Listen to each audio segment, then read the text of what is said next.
In front of me is DOOGEE X95, and today I would like to show you how you can set up screen lock on this device. First of all, go into Settings and scroll down to Access Security.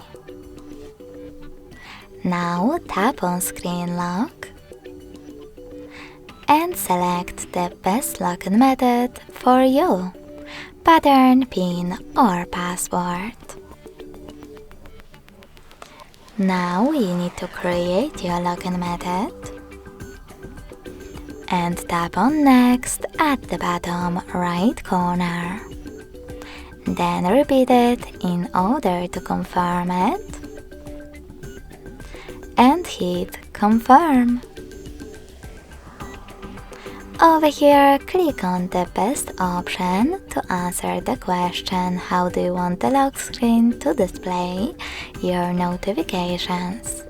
Show all notification content, show sensitive content only when unlocked, or don't show notifications at all.